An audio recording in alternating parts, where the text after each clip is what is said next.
좋아요, 구독. 그래서 이 내용이 무슨 내용인지 함께 생각을 해보자고요. 위씨, 일단은 우리 뭐 보고 있대요. 그쵸? 우리 뭐 보고 있고 we think, 우리는 생각을 한대요. 이게 바로 블랙락 2분기 글로벌 전망의 첫 페이지에 있는 내용입니다. 자, 그래서 이것을 이제 해석을 해보자고요. 해석을 하면 우리는 본다. 우리는 지금 에블바리겠죠. 그렇죠? 모든 사람들 이렇게 보고 있다. 뭘 보고 있어요? 사람들이 인플레이션 둔화와 금리 인하가 올 것이라는 기대감.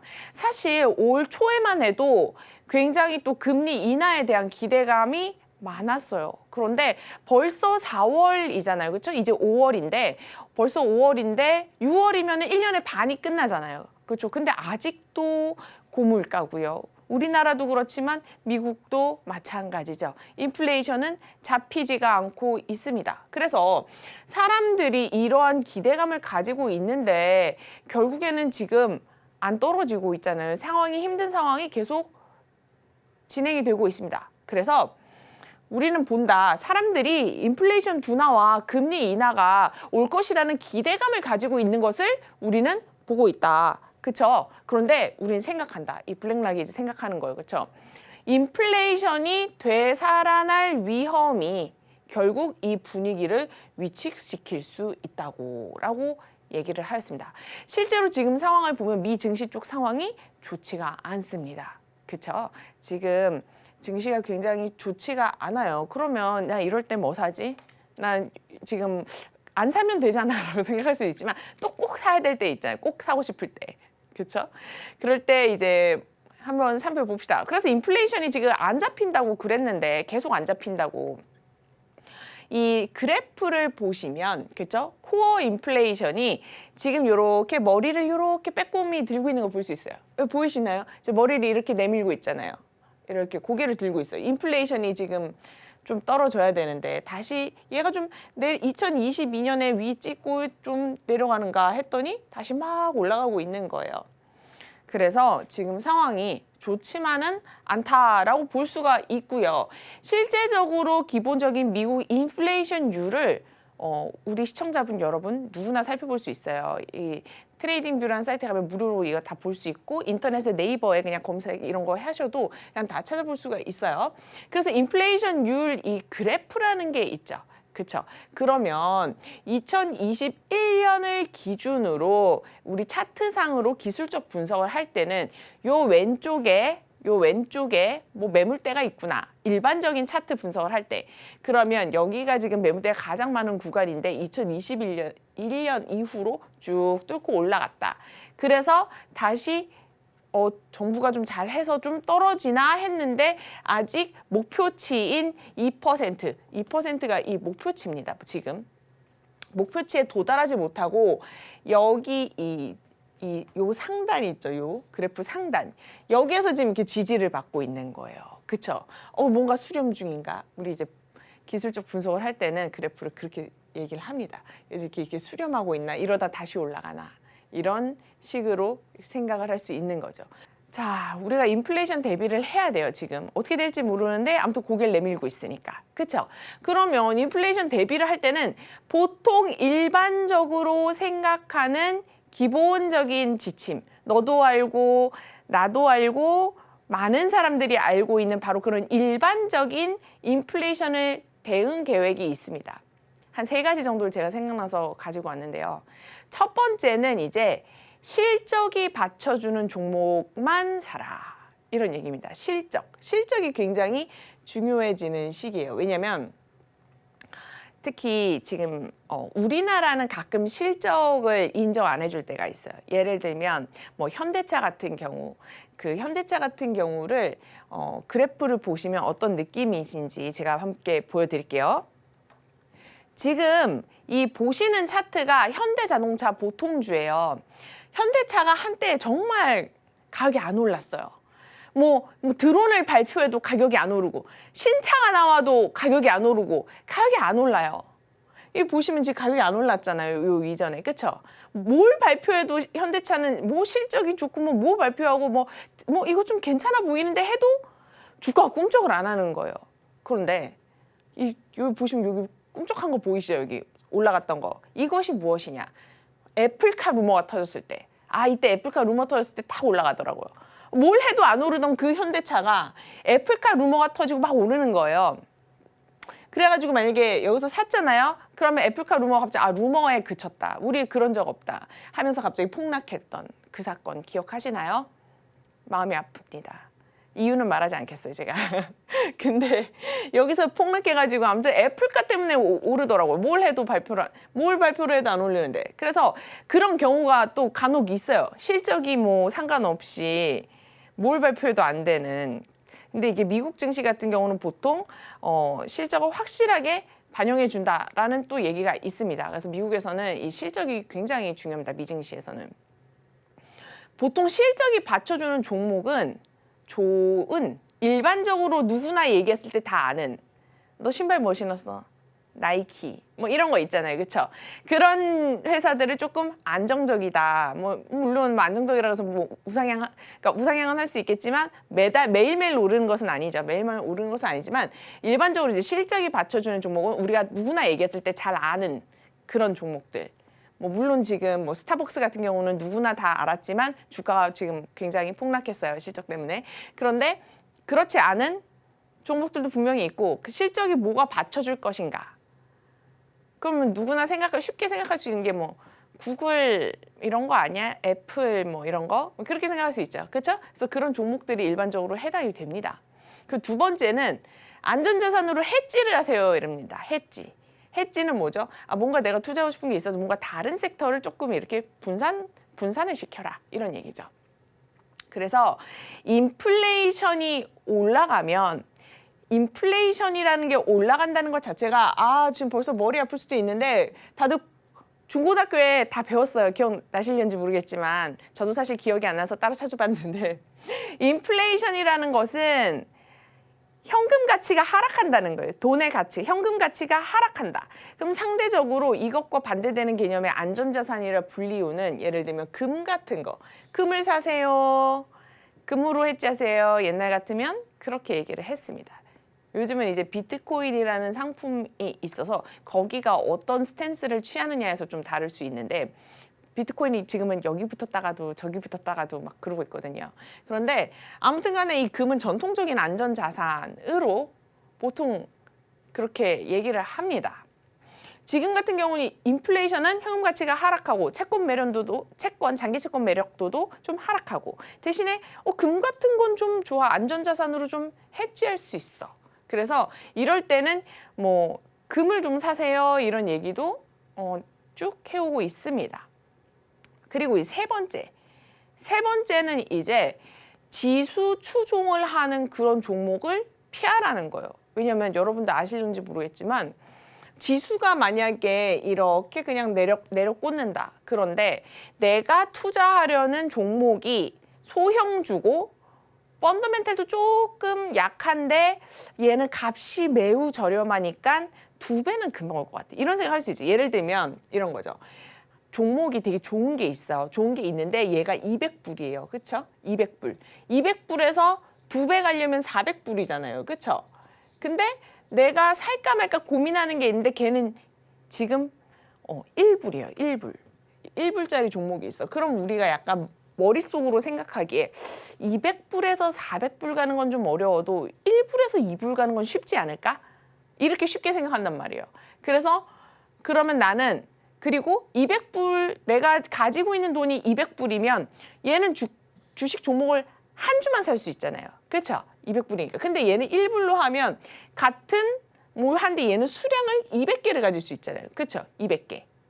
그래서 그런 느낌의 소형주를 그냥 이렇게 무턱대고 탁 투자하고 얘 좀 팔랑팔랑거리네 이럴 수 있단 말이에요. 근데 사실은 이런 시기에는 그런 주식들을 피해야 된다는 거예요. 펀더멘탈이 약하고 이러면 지수가 이렇게 폭락하거나 맥을 못 추면 그냥 힘이 없이 지수가 0.5% 떨어졌는데 얘는 3% 떨어지는 마법 그런 걸 경험하시게 되세요. 사실은 3%만 떨어져도 다행인 거죠. 13%가 될 수도 있고 그렇죠? 더 많이 될 수도 있는 거예요. 그래서 지수를 추종하는 종목 중에 좀 약한 거 이런 거를 일단은 피해라. 일단 피해라. 요즘 여러분들 아실지 모르겠는데 되게 유명했던 말이 있어요. 단어가 뭐냐면 바로 매그니피센트 세븐이라는 단어입니다. 들어보셨나요? 뭐냐면 매그니피센트 세븐이라 그래서 이 주가가 너무 잘 오르고 멋있는 그런 빅테크를 얘기한 건데 그 종목이 7개다. 그래서 얘네들은 대단한 7가지의 종목이다. 그래서 7개를 이렇게 붙였어요. 자, 한번 볼게요. 이 마크만 보고 무슨 회사인지 다들 아시겠죠? 자, 처음부터 테슬라, 그리고 애플, 아마존, 구글, 메타, 엔비디아, 마소 이렇게 들어갑니다. 마이크로소프트. 근데 여기에서 그 올 초에 주가가 지지부진한 애들이 있었던 거예요. 바로 버림받은 거죠. 바로 버림받고 얘네 말고 이 중에 4개가 짱이야. 이 4개를 사야 돼. 라는 소문이 또 돌았던 거예요. 그쵸? 그래서 얘네들 이름을 펩보라고 불렀어요. 약간 펩시 같은데, 그쵸? 이름이 펩보예요. 펩보. 뽀는 그냥 뽀로 할게요. 펩보. 그래서 펩보인데 여기서 뭐가 빠졌냐면 테슬라, 애플, 구글 이렇게 3개가 빠졌어요. 이렇게 3개가 빠지고 나머지 얘네가 킹왕짱이다. 얘네가 킹왕짱이다. 이렇게 했습니다. 그래서 펩보를 사라. 이런 말이 올 초에 있었어요. 그런데 지금 현재에는 주가가 또 조금 상황이 다르기도 합니다. 함께 차트를 살펴볼게요. 이 차트를 보시면 아시겠지만 지금 이 차트를 보면요. 2024년 이후로 요렇게 딱 봤을 때 요렇게 여기 이렇게 가리고 봤을 때 이렇게 올라간 애들 보이죠? 이렇게 올라간 줄들. 요 밑에 하위 3개가 뭐예요? 하위 3개. 하위 3개가 바로 구글, 애플, 테슬라예요. 지금 여기가 종목이 잘 안 보이는데 구글, 애플, 테슬라. 그래서 요 3개, 요 하위 3개를 빼고 얘네들은 매그니피센트 세븐이었는데 별로네 하고 탁 쳐내고 이 위에 얘네 올라간 애들, 얘네들을 펩보라 그래가지고 얘네가 좋은 애들이야 이렇게 했던 거예요. 그렇죠? 그런데 또 최근에는 또 조금 다릅니다. 완전히 최근을 보시면 여기 보시네 지금 이렇게 얘네들이 갑자기 최근에 치고 올라갔어요. 실적 발표하면서 이렇게 엔비디아 원래 잘 나가는 엔비디아고 그쵸? 여기 구글이 이렇게 치고 올라갔고 여기 맨 밑에가 테슬라예요. 맨 밑에가 테슬라인데 테슬라가 되게 많이 떨어졌어. 딴 애들이 다 오르는데 왜 얘는 자꾸 떨어져? 이랬거든요. 뭐 오너 리스크도 있고 뭐 중국 시장 리스크도 있고 뭐 여러 가지가 있었죠. 그래서 얘네들이 지금 뒷심을 발휘해서 저력 있네? 지금 이렇게 되고 있는 그런 상황입니다. 지금. 그래서 지금 펩보였는데 지금 다시 세븐으로 지금 이제 복귀하는 건가 그런 생각이 또 들기도 하더라고요. 그래서 최근에 구글이 굉장히 좋은 모습을 보여주면서 최고가를 경신했다고 볼 수가 있어요. 지금 이게 상대적이기 때문에 이렇게 비율이 이렇게 나오는 거예요. 그 수익률 순으로 이렇게 비율이 나오는 겁니다. 가장 수익률이 좋았던 애는 엔비디아가 제일 첫 번째로 약 74%, 제가 여기 작년 12월 이후로 비교를 한 건데요. 엔비디아가 74%, 그리고 메타가 30%, 그리고 아마존, 구글이 20%대 수익, 그리고 마소가 7% 수익, 그리고 테슬라가 좀 그래요. 테슬라가 마이너스 28%입니다. 그래서 지금 얘네들의 수익률이 작년 겨울 12월부터 보면 이렇고요. 그래도 재밌는 건 구글이 좀 여기서 갑자기 급발진했다는 거예요. 그렇죠? 그래서 최고가를 경신했다라는 겁니다. 지금 구글의 이 주가 차트를 보면 지금 최고가를 경신한 것을 알 수가 있고 일반적으로 우리가 가장 기본 A, B는 CD로 패턴으로 고점을 구할 때 제가 하모린이잖아요. 하모닉 이론을 연구한 하모린인데 거기에 가장 대표적인 패턴이 ABCD 패턴이라고 있어요. 이 A, B는 CD, ABCD 4가지 점으로 이루어졌다 그래서 ABCD 패턴인데 이것을 보시면 1.414 부근이 183달러 정도에서 구글이 끝납니다. 지금 올랐다가 조금 내려온 것으로 알고 있는데 이쯤에 아무튼 저항이 있어요. 저항이 있어요. 그러니까 막 오를 때 고점에서 사시지 마시고 조금 기다려 봤다가, 그럼 이럴 때 더 오르면 어떡해요? 그렇죠? 더 오를지 내릴지는 아무도 알 수가 없죠. 여기서 183달러에 일단 이 패턴상으로 봤을 땐 저항을 받을 수도 있다. 그러면 만약에 저항을 받는다. 그러면 보통 이렇게 내려옵니다. 그쵸? 내려오죠. 기본적으로 보통 이쪽 매물대 정도까지는 보통 내려와요. 그럼 한 요런 데서 다시 뭐 이렇게 할 때, 다시 좀 횡보하면서 이렇게 지지부진할 때, 좀 분할 매수 다시 한번 시도해볼까라고 생각을 하는 게 이제 첫 번째 대응. 첫 번째 대응. 두 번째, 나만 뚫고 올라가면 어떡해. 그러는데 뚫고 올라가도 어쩔 수가 없는 거예요. 이거는 잘못하면 요만큼 먹으려다가 이만큼 손실 보는 그런 경우가 생길 수도 있으니까 우리가 보통 이렇게 막 오를 때는 절대 따라타지 말라 그래요. 그래서 그럼 더 오르면 어떡해요 하면은 얘가 만약에 이렇게 올라가잖아요. 이렇게. 그러면 언젠간 또 내려와요. 언젠간. 기다리면 또 다 오느니라 뭐 이런 말이 있는데, 이렇게 올라가서 뭐 이런 데 내려와서 이런 데서 다시 이렇게 매물대를 형성하고 있을 때, 그러다가 오를 것 같다고 생각이 들면 그때 또 조금씩 담아보는 거죠. 그런 전략을 세워볼 수 있습니다. 자, 그래서 이 구글이 구글했다 라고 표현을 저는 하려고 합니다. 구글이 막 지지부진 해가지고 지금 매그니피센트 7에서 별로네 하고 잘렸었는데, 그쵸? 구글 매출이, 실적이 굉장히 잘 나오면서 또 증가한 것도 있고, 구글이 어떻게 해서 구글이 됐는지 제가 3가지 이유를 뽑아봤습니다. 구글이 실적 발표를 했는데 클라우드 매출이 되게 잘 나온 거예요. 그렇죠? 매출이 약 28% 증가했습니다. 구글 대단하네. 역시 구글이네. 벌써 막 주식 사고 싶지 않으세요? 그렇죠? 그렇게 되고 두 번째로 이제 발표를 했어요. 우리가 사상 처음으로 이제 배당 시작한다. 이거 엄청난 호재입니다. 이 배당. 왜냐하면 여러분들 책 들어보세요. 배당주로 먹고 살기, 배당주로 노후 대비하기, 이런 책들이 있잖아요. 그렇죠?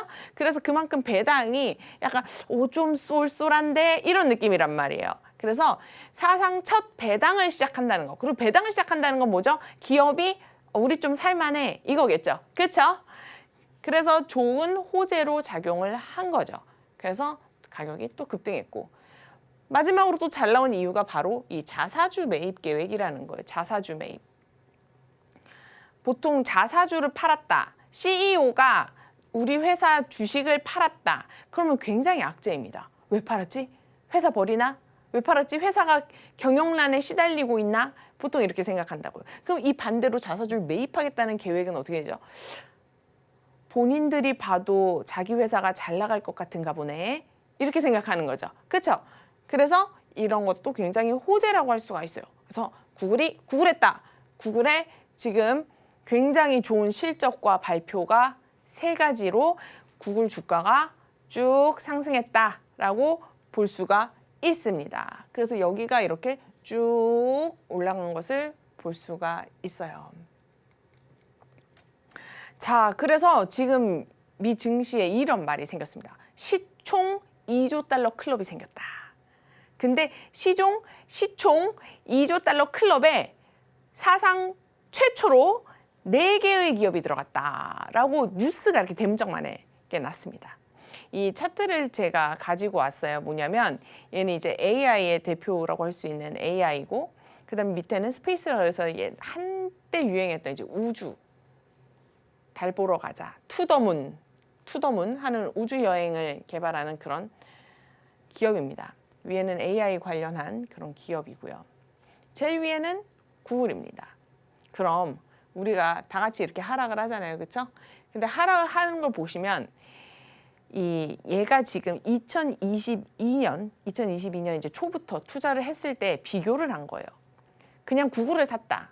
그냥 구글을 사고 쭉 가지고 있었다. 그러면 플러스 19.6%, 거의 20%예요. 플러스 20. 아직도 플러스 20이다. 근데 이 AI 관련해서 이 종목을 샀다 그러면 마이너스 54.89%, 마이너스 50%가 넘어가는 거예요. 그렇죠? 얘는 스페이스는요. 완전 망했어요. 여기는 마이너스 96.34%입니다. 손실률이. 이게 말이 마이너스 96이지. 이 내가 만약에 저 고점에 물렸는데 이거 마이너스 96 복구하겠다 하면은 이건 뭐 답도 없는 거예요. 쉽게 말해서. 너무 힘들죠. 이 마이너스 96%를 어떻게 복구합니까? 단기간에. 그러니까 주가가 막 이렇게 떨어진다 그러면 이런 종목은 절대 존버하면 안 되겠죠. 그렇죠? 여기서는 약간 어느 정도 오면 뭐 손절이 필요하면 손절도 하시고, 여기에서는 이제는 물을 타야 되나 이제 이 고민을 해야 되는 거지. 여기에서 나는 버텨서 마이너스 96%를 만회할 거라고 생각하면 이제 상당히 힘들어지는 거죠. 보는 사람도 힘들고 직접 하고 있는 사람도 힘들고 모두가 힘들어요. 그렇게 되고 이제 이 AI 종목은 마이너스 55%가 정도가 되는데, AI 붐이 최근에 되게 많이 일어섰어요. 그렇죠? 막 붐이 불어섰어요. AI가. 그래서 막 주가가 올랐어요. 그렇죠? 그런데 지금 떨어져서 다시 제자리가 왔습니다. 이건 또 뭐냐? 이 소형주의 특징이에요. 소형주의 특징. 많이 올라갔는데 금방 또 제자리에 옵니다. 이게 소형주의 또 특징이라고 할 수가 있고요. 그래서 올라갔을 때 적당히 익절하자. 그리고 올라갔는데 여기에서 더 올라갈 거라고 버텨도 어느 정도의 순간이 되면 나는 조금 울며 겨자 먹기라도 조금만 먹고 익절하고 끝내겠다. 이런 생각을 항상 정해 두셔야 합니다. 좋아요, 구독!